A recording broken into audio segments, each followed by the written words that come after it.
Welcome to the Nightly Rant. I'm Mike. And I'm Torya. This is the show where we talk about the awful things that have happened in our day, the awesome things that have happened in our day, and all the things in between. Thanks for listening, and we truly hope you enjoy.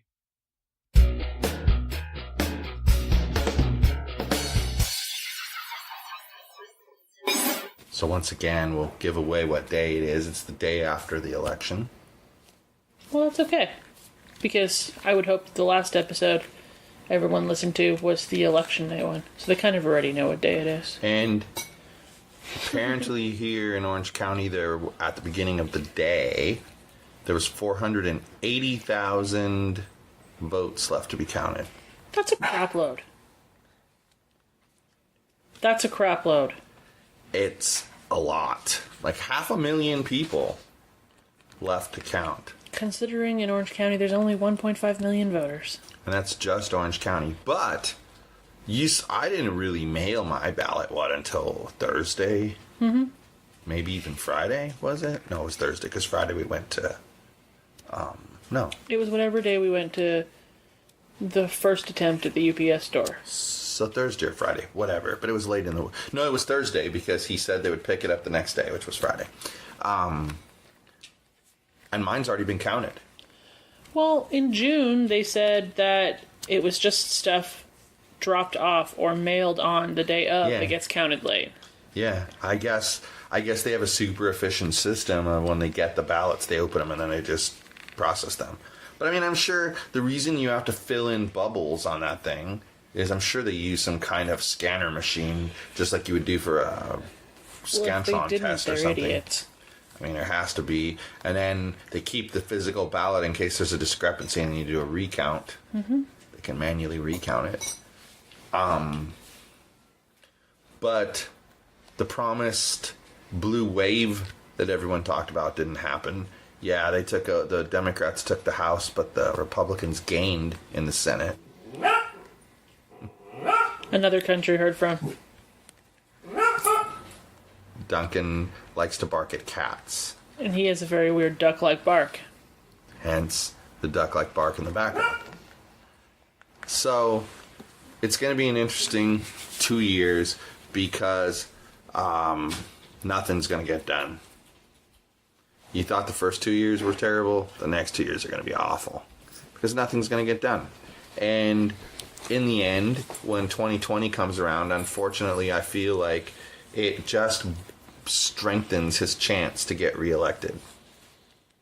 Yeah, I don't disagree with you. I mean, we have to kind of be patient and wait and see, but, you know, the way this country is very cyclical, and so, like, it always seems to happen, like Obama in 2008, he got elected, and then in 2010, the Republicans took over everything.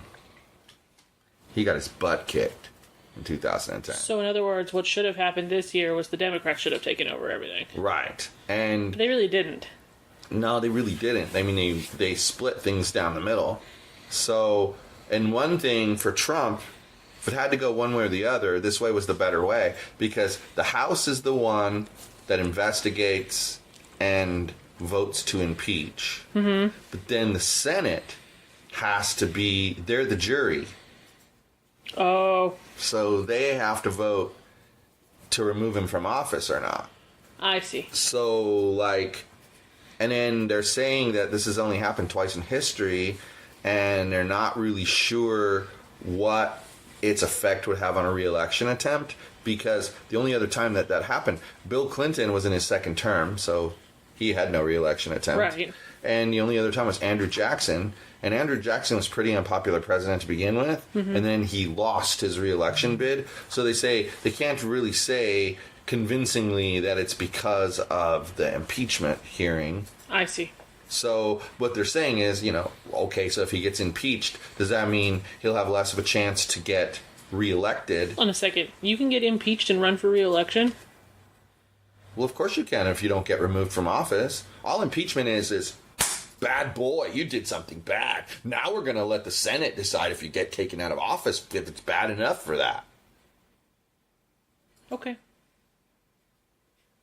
How is it any different than the district attorney saying, Victoria, you robbed the Valutinas, and we're gonna put you on trial. Then you go on trial and you get found not guilty. Confusion. Well, then you get found not guilty. It's the same thing. That's what I'm trying to say to you. One brings the charges, one prosecutes the charges. And so if when they prosecute the charges, they don't find him guilty and they don't do a not guilty. And I was confused because all of the idiots make it sound like if he gets impeached, then he's automatically going to be out of office. No. So that's why I was confused. No, that doesn't work that way.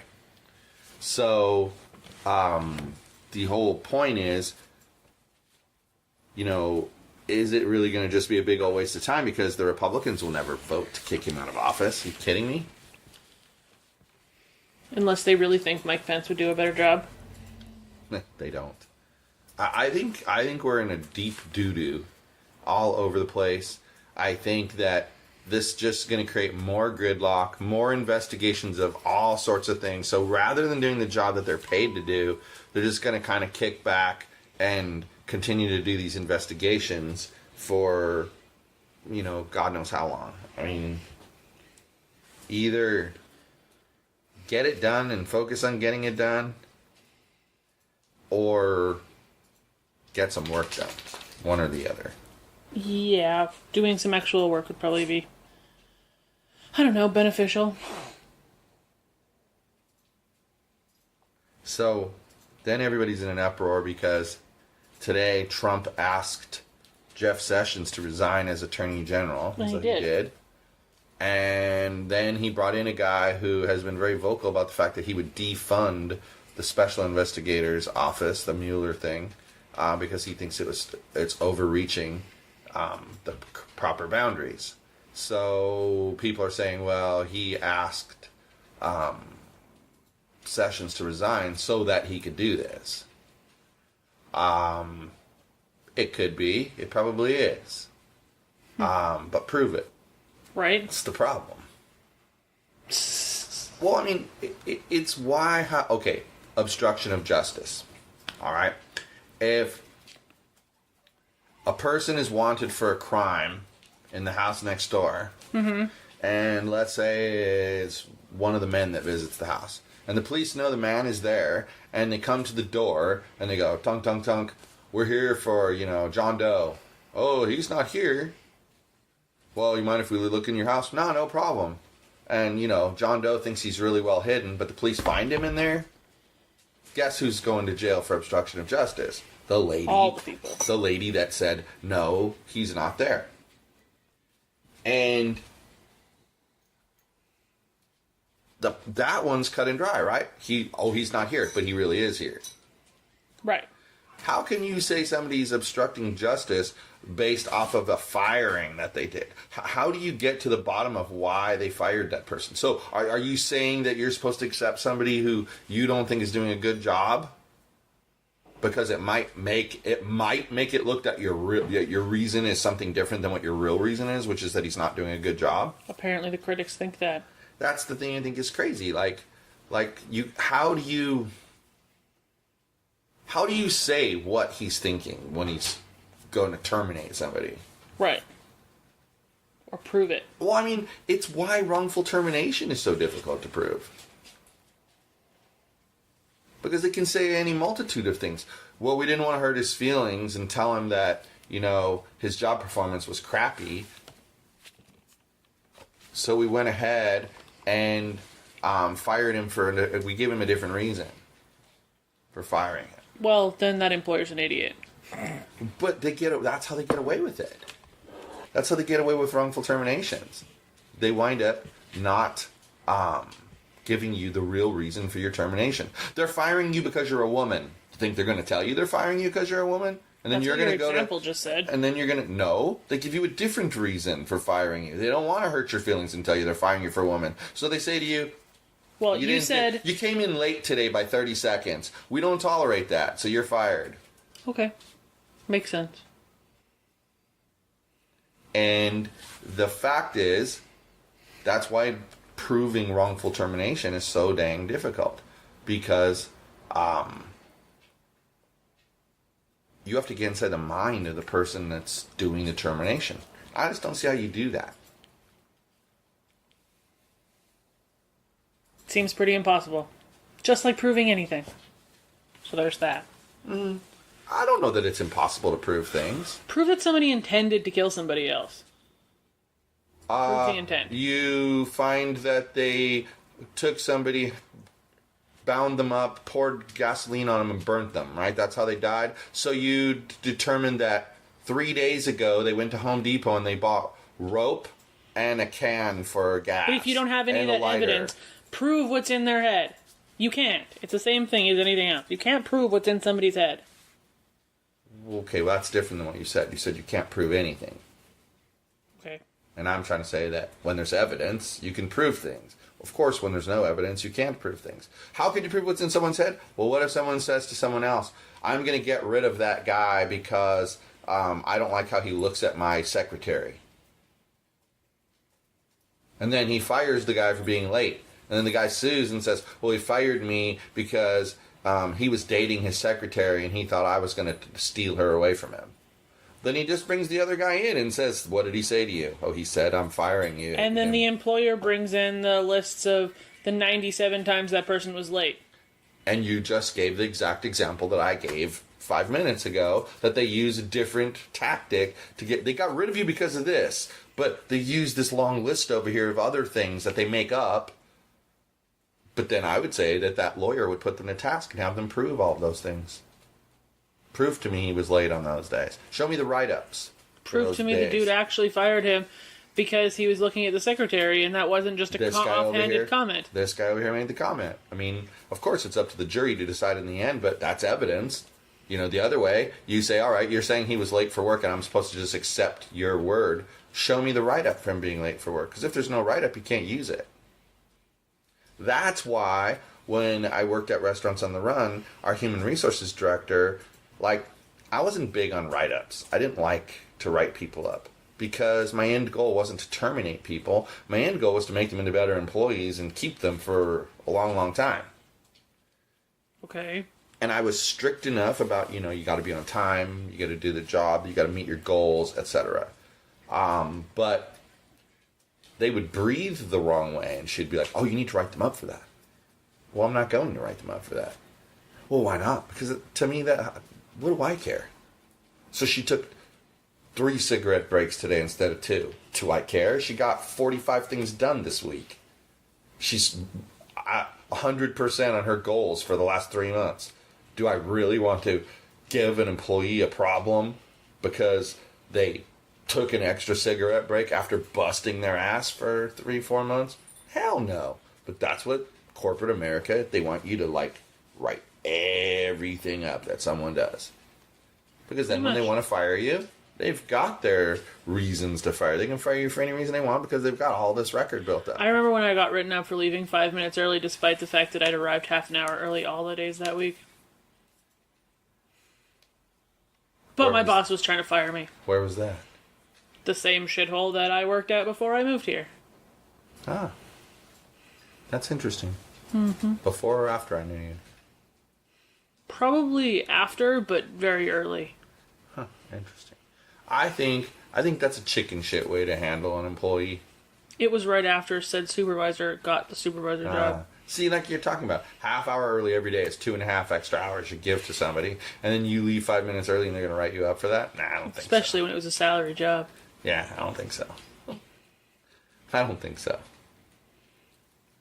Did I work 40 hours this week like I'm supposed to in order to get my salary? Yup. Oh, but it's a salary job. It's not based on hours. It's based on getting the job done, which I could probably have done in 16 hours.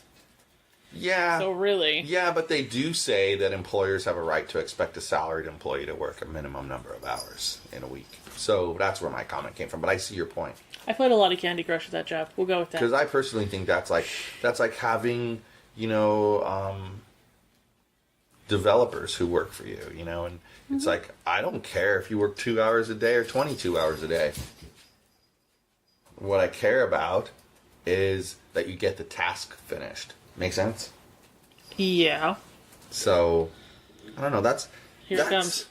The duck sounds are coming again. That's kind of interesting to me, though, that it's the same everywhere. Like the sneaky approach. Yeah, there are giant dickheads everywhere. It's just interesting. That's something that's definitely similar between here and Canada. Well, I'm just intrigued by the approach, because I would imagine the laws are different. Like, are they more lenient about what's required in order to fire somebody? Cause. That's it, though. Nothing special.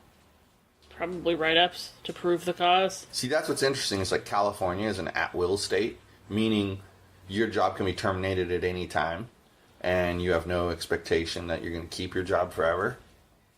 But yet, go ahead and try to fire somebody for just any old reason.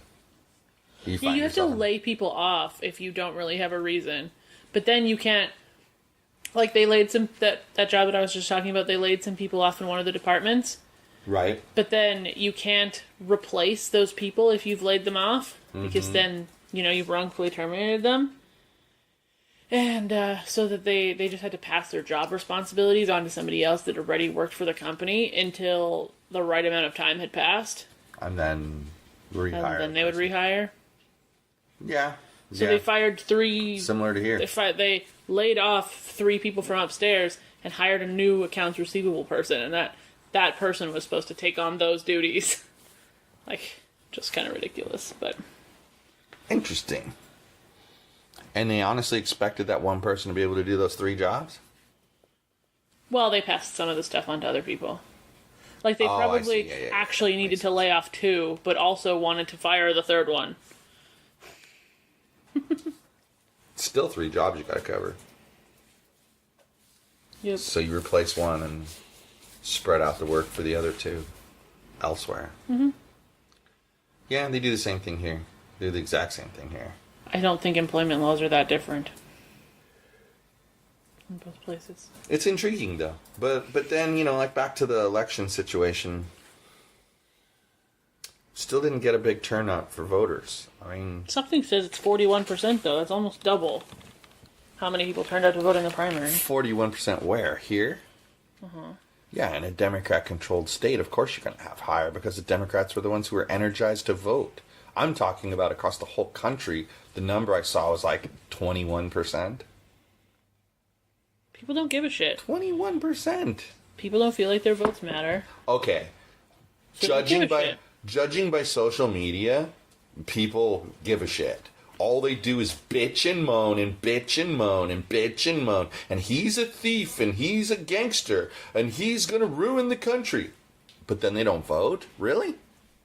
Really? You know what I think about people like that, right? Keep your opinion to yourself if you don't vote. Pretty simple. I mean, if you don't partake in the process, it's okay not to partake in the process. It is. It's fine. It's your right to vote. It's your right not to vote. That's your choice. But if you're not going to partake in the process, then don't complain about it. It's pretty simple.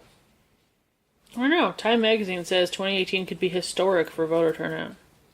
Well, we already know what the voter turnout was, so Time magazine was wrong.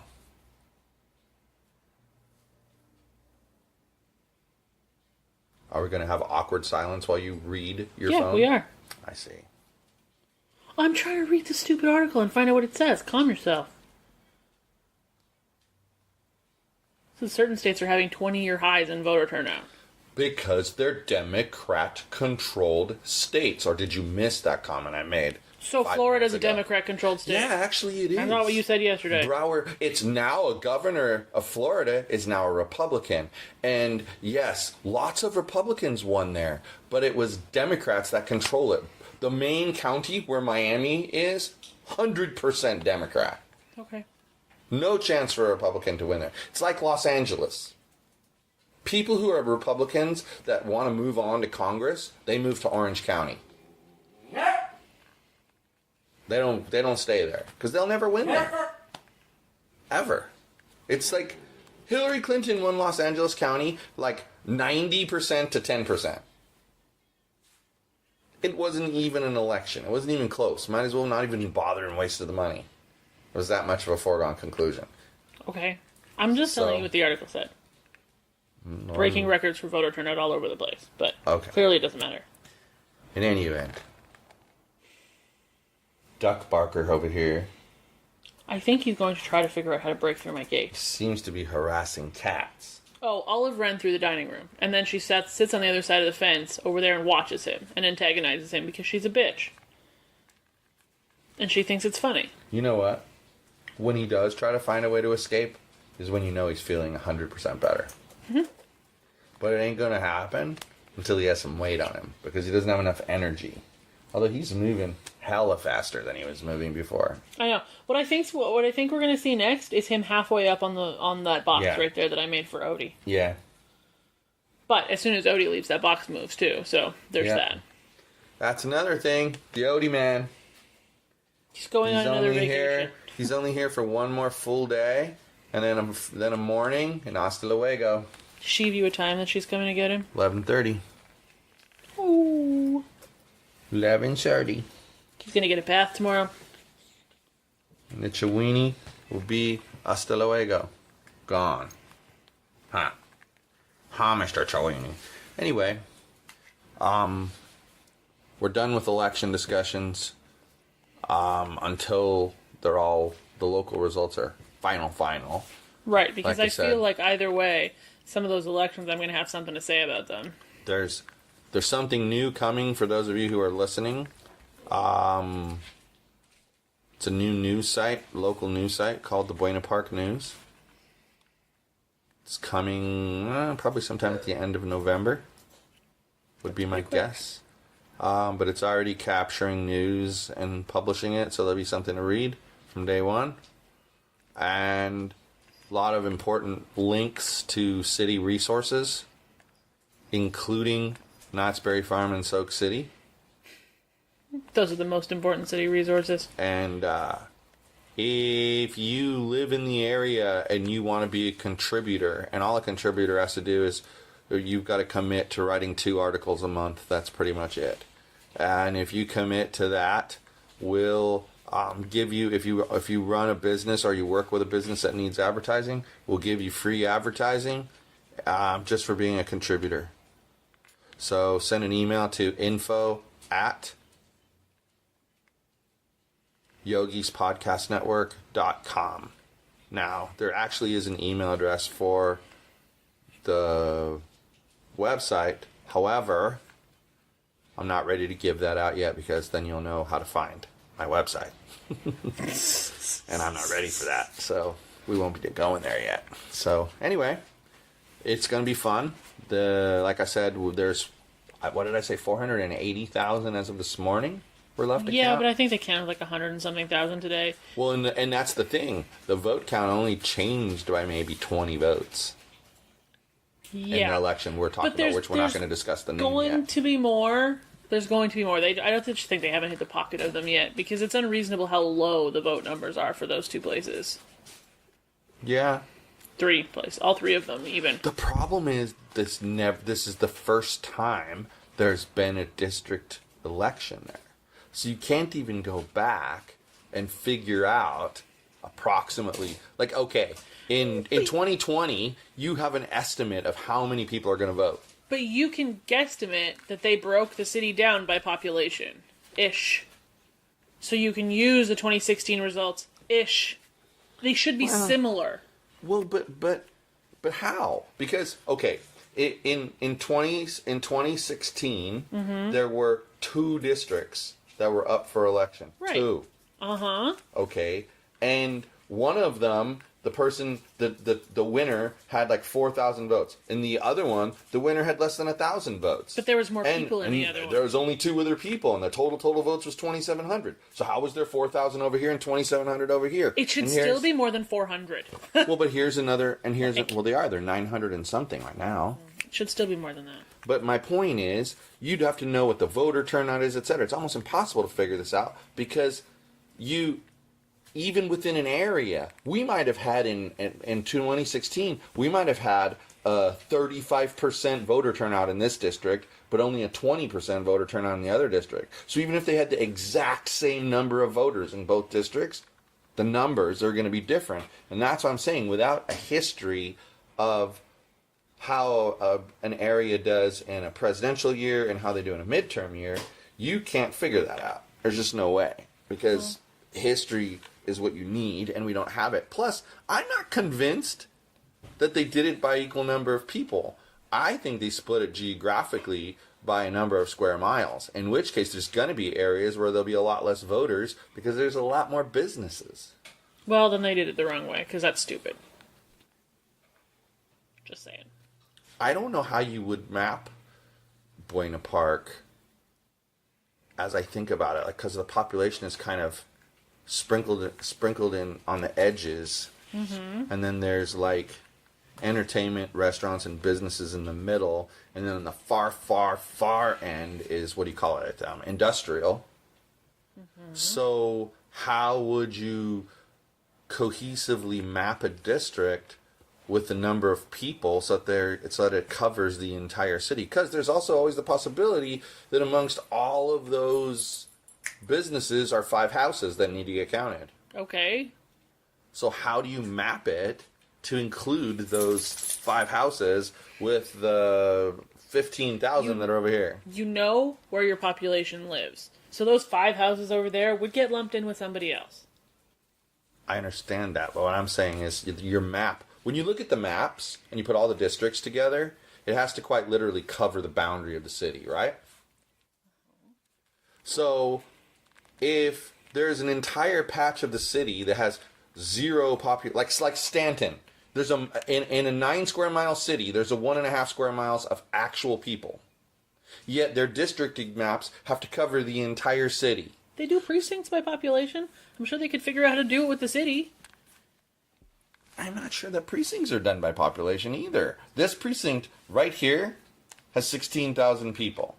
But you go to a different precinct in Cyprus, Cyprus doesn't even have 16,000. No, they have 25,000 registered voters. That's it, total.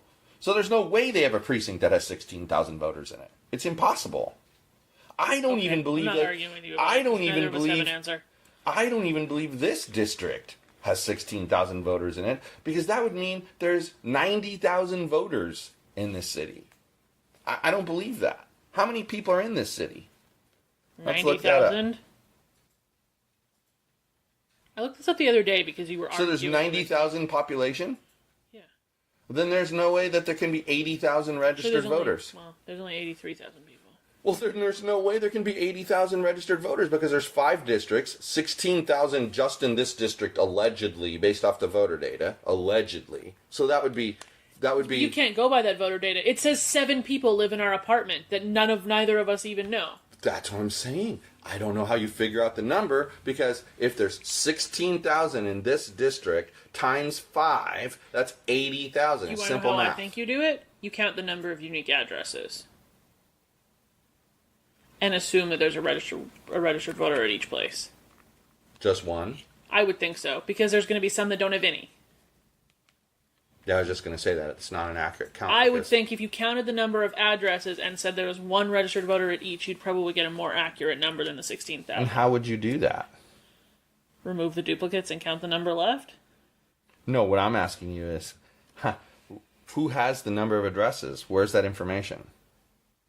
You have the voter data that has the addresses in it. But they don't have every address in the city, or even in the district. They only have the addresses of the registered voters. So what I'm getting at is, in order to get your number, how do I find out that there's 200,000 houses in this district? I don't know. Google it and see if something has the answer.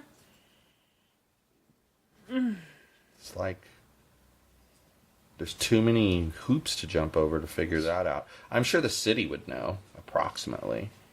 But see, that even is a problem, because you draw a line and you go, oh no. Anyway.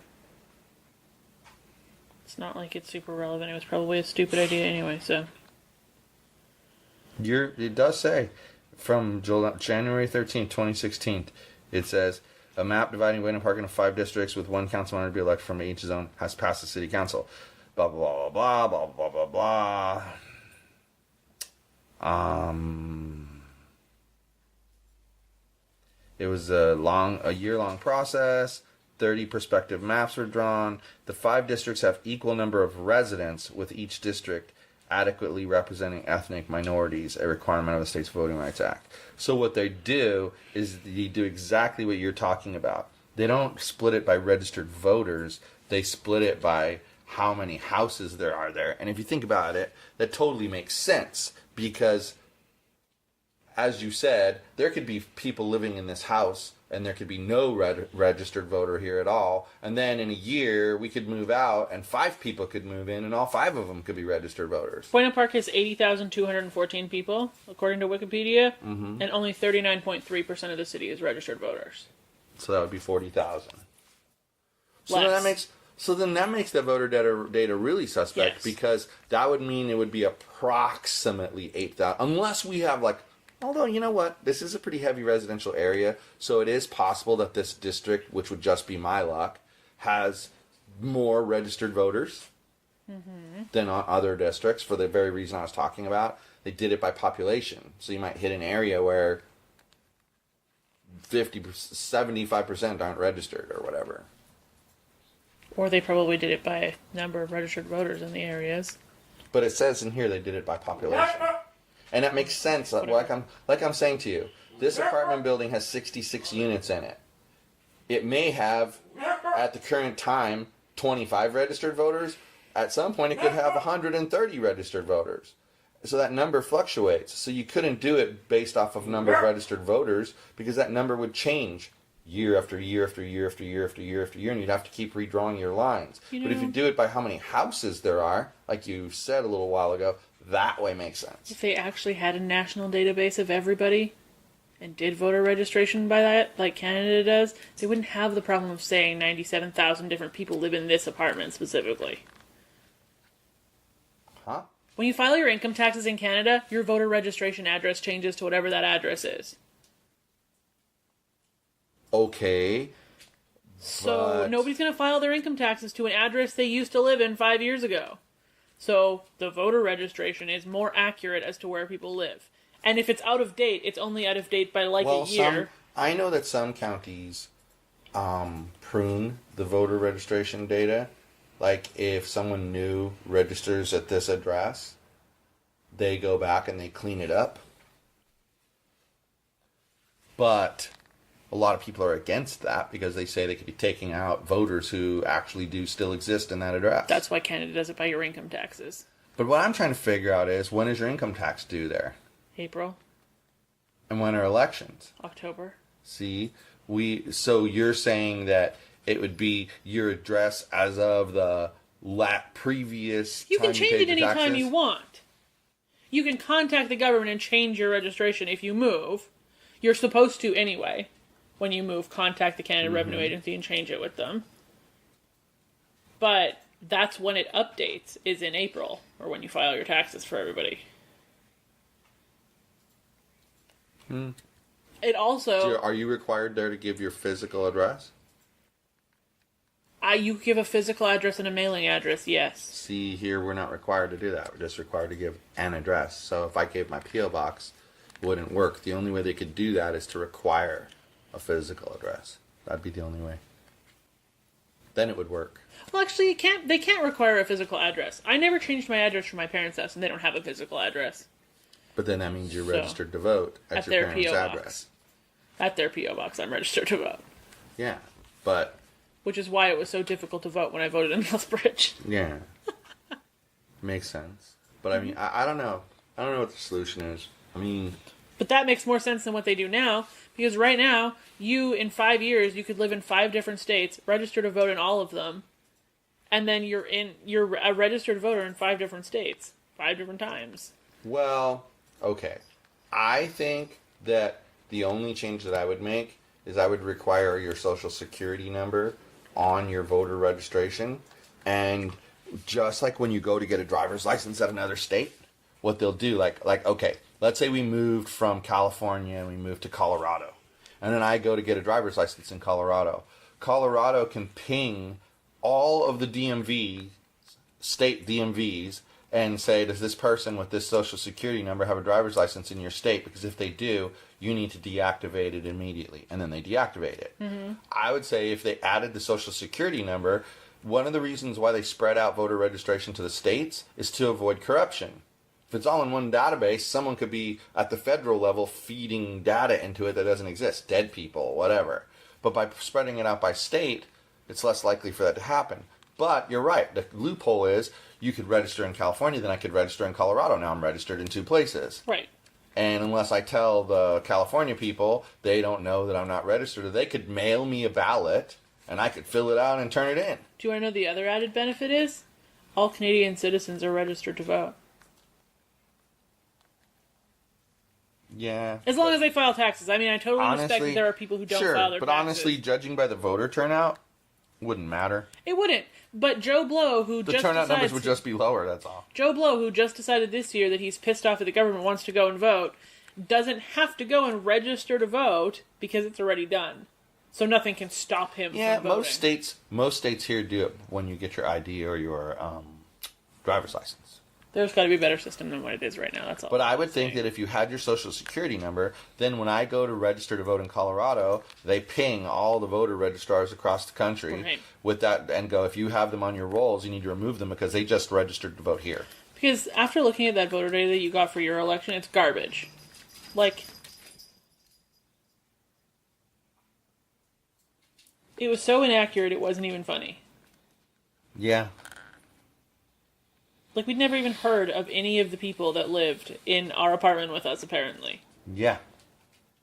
That's ridiculous. Yep. Anyway, now that we've bored everybody enough talking about miscellaneous things. Well, I think that part is interesting. I think there needs to be a solution to the voter registration issue. That is for darn sure. Mm-hmm. But I don't know what the solution is. I haven't really given it that much thought. Okay. Well, good night, everyone. Hasta la bye-bye, Odie. Hi, everyone. This is Mike, and I truly hope you enjoyed this show. You're able to subscribe to this show on iTunes, Google Play, and Stitcher so as to never miss an episode. If, by chance, you did miss an episode here or there, you can catch up on all shows, past and present, by heading over to Yogi's Podcast Network.com/TNR show. Thanks for listening.